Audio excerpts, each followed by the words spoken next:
Hello and welcome. In this video we're going to talk about the learning theory, humanism. What is humanism, you ask?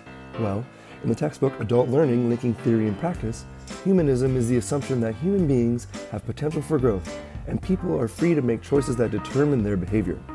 With humanism, the individual decides if and what they want to learn, and they have the freedom to decide how. What does this mean? Well, first, some history. Humanism goes back to the 50s, through the 80s, and even into the 2000s. And all of these fellas here had something to say on the matter. If you've ever studied psychology, you've heard of this guy Maslow, but have you ever seen his mustache? He kicked it off with his theory on what motivates people using his hierarchy of needs. Check out this illustration here on the right. You'll notice there's a bunch of sections with three main parts. Each section needs to be fulfilled before leading to the next, with self-fulfillment and self-actualization at the top. So if Maslow's goal of learning is self-actualization, then Carl Rogers is to become a fully functioning person, as stated in his book, Freedom to Learn for the 80s. He talked about how humanism takes the classroom from being teacher-centered to being more student-centered, for teachers to be facilitators rather than dispensers and directors of information. Let's expand on the adult learning experience with Malcolm Knowles. He's well known for his writings on andragogy, with his publication titled The Modern Practice of Adult Education and Andragogy versus Pedagogy. Pedagogy is a term to define the act of teaching children, whereas andragogy is the act of teaching adults. As stated in the book Adult Learning, Linking Theory and Practice, andragogy helped to professionalize the field of adult education by establishing a knowledge base unique to adult learners. In 1980, Knowles proposed that as a person matures, self-concept moves from a dependent personality to a self-directing human being, and as adults, we are more problem-centered than subject-centered. Let's delve deeper into humanism with some thoughts by my man, Jack Mezirow. Back in the 90s, Mezirow added to this adult learning theory by defining transformative learning with a 10-step process. The first step is called a disorienting dilemma, which basically means that a significant change has happened in one's life to trigger the need to learn something previously unknown. As you follow through these 10 steps, you'll see that the individual can use what was learned to transform themselves with the knowledge that's been acquired. In fact, you may have even gone through this process on your own, in your own lives, without even realizing it. So why did I pick humanism as a topic? Well, as an adult, I went through something of a disorienting dilemma, and it made me realize I needed more knowledge to go further in my career. So I decided to become a sommelier.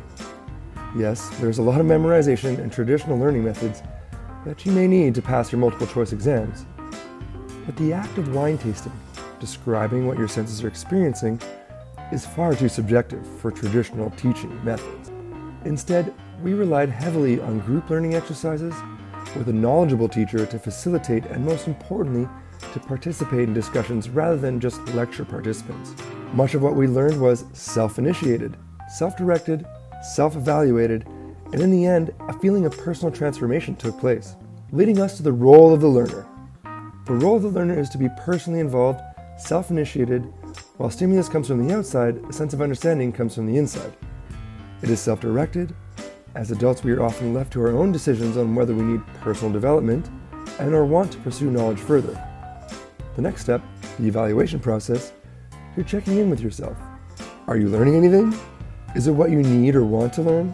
Is there something missing? In the last section, we're talking about personal transformation. That can take place through the learning experience. This could be a transformation of habits. Maybe it's going from being closed-minded to being more open-minded and reflective. Maybe it's a change in opinions. All four of these elements are important characteristics of the humanism learning style. The role of the teacher in this learning model is much more about being a facilitator over a distributor of knowledge, focusing on group exercises and interactions with discoveries made in group discussions, like when I was learning how to taste wine. In my experience, the group learning environment is what allowed me to understand how to be more confident in my new skills and in myself as an individual. Let's talk about some of the positives and negatives of humanism, the pros and cons. The pros are that you can learn at any pace, you can give important meaning to your life, and you're responsible for your own advancement. It can lead to incredible personal growth. The learning experience may never stop and is essential to your personal development. Some cons of humanism are that the needs of one individual may vary significantly to the next. The learning experience is too subjective for some people. The emphasis on personal growth does not always apply to every person the same way, and some may have very complex needs. Despite the cons, I found humanism to be a very beneficial way of learning as an adult and growing as a human being. Here's a little quote I found that I thought was possibly relevant. Tell me what you think in the comments below. And there you have it, Humanism, a learning theory. Thank you for your time, and I hope you've learned something.